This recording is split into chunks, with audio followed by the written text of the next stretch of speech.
Hello guys, hi, welcome to Roy digital and this side Rishikesh Roy. So guys, topic तो आपको पता ही होगा कि आज हम एंकर टेक्स्ट के बारे में बात करेंगे। गाइज, एंकर टेक्स्ट एसईओ में एक बहुत बड़ा इंपॉर्टेंट रोल प्ले करता है। देखिए, एसईओ में 200 से ज़्यादा फैक्टर हैं जिसकी वजह से आपकी साइट रैंक करती है। कोई 1 2 3 4 पैरामीटर नहीं है, 200 फैक्टर्स लोग कहते हैं, और कहीं ना कहीं ये सच भी है क्योंकि बहुत सारी चीज़ों का ध्यान रखना होता है अगर आपको अपने कीवर्ड्स पे अपनी वेबसाइट को रैंक कराना है या अपने ब्लॉग्स को रैंक कराना है। नाउ एंकर टेक्स्ट बैकलिंक का ही एक वन ऑफ द पार्ट है जो कि हमें ध्यान रखना होता है। अगर हम एंकर टेक्स्ट को ध्यान नहीं रखेंगे या फिर इसमें कहीं ना कहीं थोड़ी बहुत गड़बड़ी कर देंगे तो एसईओ में नेगेटिव इंपैक्ट पड़ सकता है। मतलब आपका एसईओ जो है वो इफेक्टिवनेस उसमें कम आ सकती है। Now that is the reason मैंने ये स्पेशली इस वीडियो को बनाया है। और गाइज, लाइक जरूर करना अगर वीडियो आपको पसंद आए और सब्सक्राइब भी कर लेना।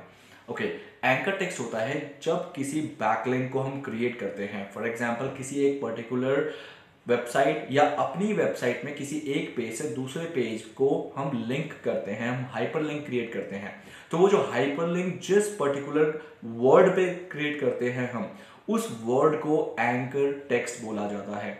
एग्जाम्पल, मेरा एक पेज है जिसमें मैंने एसईओ के बारे में लिखा और एक और पेज है जिसमें मैंने ईमेल मार्केटिंग के बारे में लिखा। अब नाउ एसईओ वाले पेज में मुझे एक वर्ड मिला जो कि ईमेल मार्केटिंग से रिलेटेड है, तो मैं उस वर्ड को हाईलाइट करके उस पर्टिकुलर वर्ड पे जो हाइपरलिंक क्रिएट करूंगा मेरे ईमेल मार्केटिंग वाले ब्लॉग में, तो उस वर्ड को जो मैंने हाईलाइट करके हाइपरलिंक क्रिएट किया, उस वर्ड को कहा जाता है एंकर टेक्स्ट। अब इसका मेन ध्यान रखने वाली चीजें क्या होती है गाइज?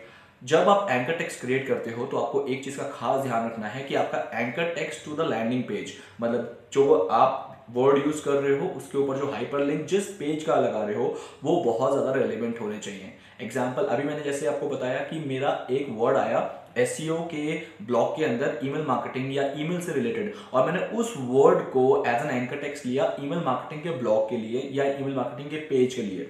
तो ये जो रेलिवेंसी है, अगर मैं ईमेल मार्केटिंग वर्ड को हाइपरलिंक क्रिएट कर दूं to a for example social media blogs पे या फिर एफिलिएट मार्केटिंग ब्लॉग्स पे जो कि रेलिवेंट नहीं है, तो it will be a negative impact for you on the basis of SEO. मतलब अगर आप एसईओ के पॉइंट ऑफ व्यू से सोच रहे हो तो ये एक नेगेटिव इंपैक्ट है, क्योंकि एज पर गूगल कि आपका एंकर टेक्स्ट और आपका जो लैंडिंग पेज है, जो भी आपका ब्लॉग है जिसके लिए हाइपरलिंक क्रिएट किया है, दे आर नॉट रेलिवेंट। अगर रेलिवेंट नहीं है तो that is not a good thing for you.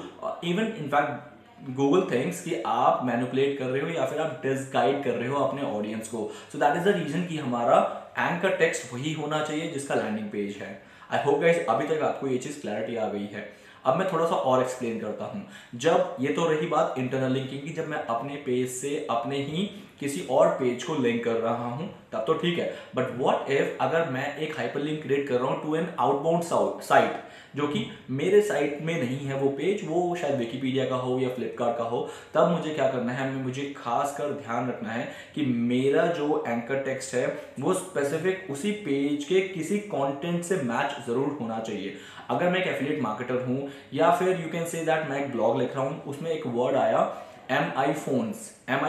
अब एम आई फोन को जब भी मैं हाइपरलिंक क्रिएट करूंगा तो फ्लिपकार्ट का, जिसको भी मतलब मैं जिससे भी लिंक कर रहा हूं, फ्लिपकार्ट के एम आई वाले पेज में मुझे लिंक करना है। अगर मैं एम आई पेज में लिंक ना करके एलजी के फोन पे लिंक कर दूंगा या फिर नोकिया के फोन पे या आईफोन के पेज पे लिंक कर दूंगा, that is misguiding and that will impact your SEO. तो आपको ऐसा बिल्कुल भी नहीं करना है। इसलिए आउटबाउंड के केस में भी आपको ध्यान रखना है कि आप जिस पेज में लैंड करा रहे हो वो एंकर टेक्स्ट स्पेसिफिक होना चाहिए।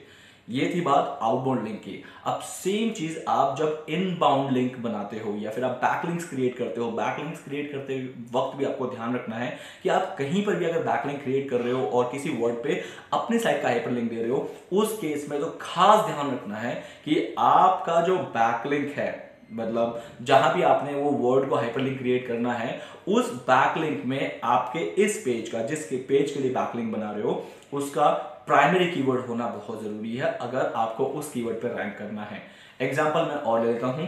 फॉर एग्जांपल, मुझे एक एसईओ पे काइंड ऑफ एसईओ का कीवर्ड है जिसमें मुझे रैंक करना है कि how many parameters are there in face Google to rank on Google. For example. तो इसमें मेरा जो कीवर्ड है कि एसईओ रैंकिंग पे मैं रैंक करना चाहता हूं, या फिर how to get SEO rank, ये रहा मेरा कीवर्ड जिस पे मुझे रैंक करना है उस पर्टिकुलर ब्लॉग में, उस पर्टिकुलर ब्लॉग के लिए। तो मैं क्या करूंगा, जहां पर भी बैकलिंक क्रिएट करूंगा तो मुझे अपने कीवर्ड जो बाहर के साइट में, जैसे फॉर एग्जांपल फोरम पे मैं अपना बैकलिंक क्रिएट कर रहा हूं, या फिर मैं क्या कहते हैं कोरा पे, माइक्रोसॉफ्ट के फोरम्स पे, या फिर गेस्ट पोस्टिंग में, मैं जहां पर भी बैकलिंक क्रिएट कर रहा हूं तो मुझे वो कीवर्ड को ध्यान रखना है कि मैं गेस्ट पोस्टिंग करूंगा, उसमें कीवर्ड होना चाहिए how to get SEO ranking, और इस पर्टिकुलर टेक्स्ट को मुझे एंकर टेक्स्ट बना के उस पर हाइपरलिंक क्रिएट करना है मेरे इस वाले ब्लॉग के लिए। And this way it will be a thumbs up for you, कि गूगल को पता लग जाएगा कि आपके जितने भी बैकलिंक्स है उन बैकलिंक्स का जो एंकर टेक्स्ट है वो इस पर्टिकुलर कीवर्ड के रिलेटेड है, कि how to get SEO ranking. तो आपके उस ब्लॉग को बहुत अच्छा खासा पावर एंड वेटेज मिलेगा कि आपका जो ब्लॉग है वो इस कीवर्ड से रिलेटेड है, क्योंकि मैक्सिमम बैकलिंक्स जो है इस एंकर टेक्स्ट से पॉइंट किए जा रहे हैं। सो गाइज, ये होता है एक तरीका एंकर टेक्स्ट को यूज करके अपने एसईओ को इफेक्टिव बनाना। आई होप गाइज आप लोगों को चीजें क्लियर हो गई है। Still if you are finding कि एंकर टेक्स्ट से रिलेटेड आपके पास और भी कोई क्वेश्चंस हैं, क्वेरीज हैं, do let me in the comment section and I will help you to get to know more about this thing. And guys, subscribe जरूर करना है इस चैनल को, क्योंकि मैं आपको डेली बेसिस पे ऐसे ड्रिपिंग डिजिटल मार्केटिंग नॉलेज देना शुरू कर रहा हूँ। तो आप प्लीज लाइक भी जरूर करना अगर आपको ये वीडियो अच्छी लगी है तो। टिल देन गाइस, वेट कीजिए मेरे नेक्स्ट वीडियो का, and I will be giving you the next video the next day. Till then guys, have a nice day, bye bye.